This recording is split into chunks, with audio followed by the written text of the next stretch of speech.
अस्सलाम वालेकुम dear students. आज के लेक्चर में हम डिस्कस करेंगे बाइनरी ऑपरेशन को। इससे पहले मैं आपको बताता हूँ यूनरी ऑपरेशन क्या होता है। अब यूनरी ऑपरेशन में क्या होता है, हम एक सिंगल नंबर पे ऑपरेशन अप्लाई करते हैं और हमें आंसर में भी एक सिंगल नंबर मिलता है। जैसे कि मैं एग्जांपल से आपको समझाता हूँ। अब देखिए ये 9 एक सिंगल नंबर है, इस पे मैंने स्क्वायर रूट एक यूनरी ऑपरेशन अप्लाई किया तो मुझे रिजल्ट में 3 मिला, एक सिंगल नंबर। तो इस तरह अब ये जो स्क्वायर रूट है ये यूनरी ऑपरेशन है। इसी तरह आप लोगों ने लॉजिक्स के अंदर देखा था, पी से रिप्रेजेंट करते थे प्रोपोजिशन को। जब हम इसकी नेगेशन लेते थे, अब नेगेशन हम एक सिंगल नंबर की लेते थे और हमें आगे आंसर में भी, आगे हमें इसके रिजल्ट में भी एक सिंगल नंबर मिलता था। तो यूं ये जो नेगेशन है ये भी हमारे पास यूनरी ऑपरेशन है। अब हम बात करते हैं इसकी और एग्जांपल्स की। अब देखिए किसी भी नंबर का स्क्वायर रूट लें तो सिंगल नंबर मिलता है, किसी भी सिंगल नंबर का क्यूब रूट्स लें, स्क्वायर लें या कोई भी पावर लें तो हमें रिजल्ट में सिंगल नंबर मिलता है। तो ये square root, cube root, square या कोई भी पावर, इसको हम कहते हैं ये यूनरी ऑपरेशन है। इसी तरह लॉजिक्स के अंदर ये जो नेगेशन है किसी स्टेटमेंट का, ये भी यूनरी ऑपरेशन है। सेट्स के अंदर कॉम्प्लीमेंट हम सेट का लेते थे, कॉम्प्लीमेंट भी हमारे पास यूनरी ऑपरेशन है। तो ये आपने यूनरी ऑपरेशन की एग्जांपल्स याद रखनी है। अब हम बात करते हैं बाइनरी ऑपरेशन पे। बाइनरी ऑपरेशन बेसिकली क्या होता है कि ये एक फंक्शन है। जब हम किसी सेट, फर्ज करें जनरली हमने उस सेट को जी से रिप्रेजेंट किया, जब हम किसी सेट को उसी सेट के साथ ऑपरेट करते हैं तो रिजल्ट में भी हमें जो चीज़ मिलती है वो उसी सेट के अंदर हो, तो हम कहते हैं कि ये जो ऑपरेशन है ये बाइनरी ऑपरेशन है। याद रखें ये बाइनरी ऑपरेशन का सिंबल है, ये मल्टीप्लिकेशन, डिवीजन, सब्ट्रैक्शन, कोई भी ये ऑपरेशन हो सकता है।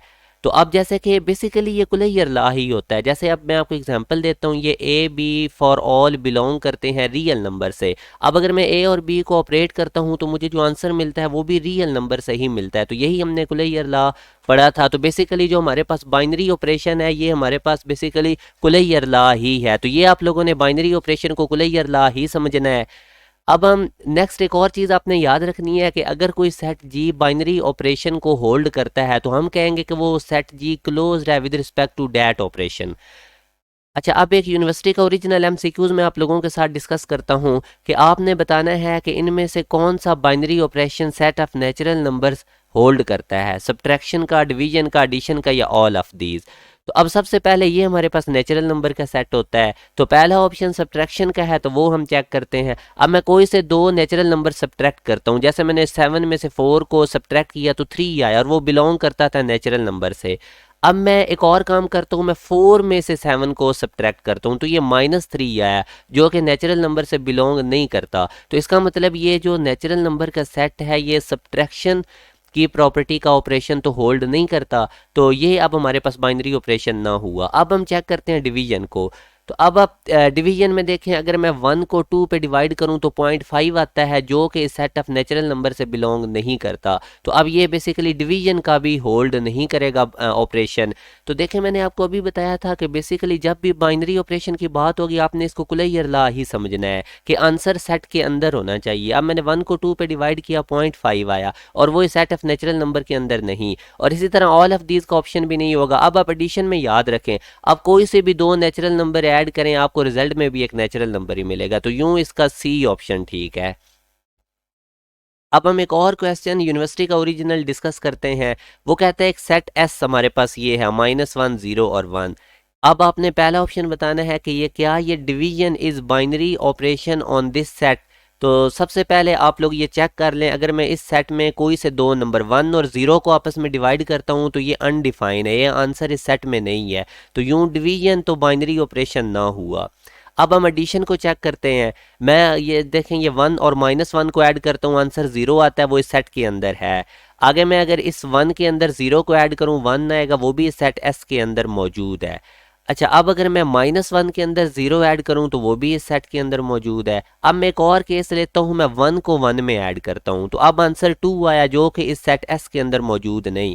तो यूं आप देखें बीटा ऑप्शन में क्या लिखा हुआ था, addition is not a binary operation on set S. तो ये बिल्कुल ऑप्शन ठीक है, क्योंकि अभी हमने एडिशन के केस में एक देख लिया केस, जब 1 को 1 में ऐड करें तो 2 आता है और वो इस सेट एस के अंदर मौजूद नहीं है। तो बीटा इसका ठीक ऑप्शन है। अब इसी तरह आप चार्ली भी चेक कर सकते हैं, वो ठीक नहीं है, ये set S is not close with respect to multiplication. तो आप चेक कर लें, मैंने पहले 1 को -1 से मल्टीप्लाई किया, -1 आया, ये तो सेट में मौजूद है। 1 को 0 से मल्टीप्लाई करें, 0 आ जाएगा। अब आप 1 को 1 से मल्टीप्लाई करें, वो भी हमारे पास इसमें मौजूद है। तो इसका मतलब अब ये जो ऑप्शन सी लिखा हुआ है, set is S is not close with respect to multiplication, जबकि ये तो क्लोज है मल्टीप्लिकेशन के हिसाब से। मल्टीप्लाई करने से तमाम एलिमेंट्स को जो आंसर आए हैं वो इस सेट एस के अंदर मौजूद हैं। तो इसका मतलब ये चार्ली वाला ऑप्शन जो है ये गलत है। अब इसी तरह आप लोगों ने ये डेल्टा वाला ऑप्शन खुद से प्रूव कर लेना है कि set S is close with respect to subtraction, तो ये भी रॉन्ग ऑप्शन है, ये क्लोज नहीं है विद रिस्पेक्ट टू सब्ट्रैक्शन के। तो आप अब इसको चेक करेंगे कि ये कैसे नहीं है। मैं आपको एक केस बता देता हूँ। ये देखिए 1 को जब आप सब्ट्रैक्ट करेंगे -1 इसमें से, यानी 1 माइनस इंटू -1, तो ये 2 आंसर आ जाएगा जो इस सेट एस के अंदर मौजूद नहीं है।